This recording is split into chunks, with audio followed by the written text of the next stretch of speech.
தமிழ் அன்னைக்கும் மற்றும் அனைவருக்கும் வணக்கம். என் பேரு நிரஞ்சனி கணேஷ்.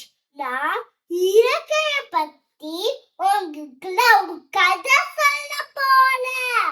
ஒரு ஊர்ல ஒரு ராம்போட் இருந்தானா. அவன் என்ன பண்ணானா, அழகான ஆப்பிள் மரத்தையும் பெரிய பெரிய பூசணி செடி பார்த்தானா.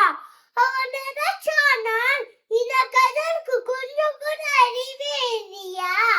பெரிய பெரிய மரத்துல சின்ன ஆப்பிளையும் சின்ன சின்ன செடியில பெரிய பூசணியும் பறிச்சிருக்காரு. சரி, நமக்கு தூக்கம் வருது, கொஞ்ச நேரம் தூங்குடா. அப்ப நல்லா காத்தடிச்சுதா.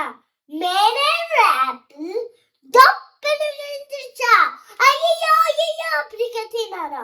அப்ப நினைச்சானா, ஆப்பிளுக்கு பதிலா பூசணி வீசுனா. ஐயோ, கதையில இருந்து நமக்கு என்ன தெரியுதுன்னா, இயற்கை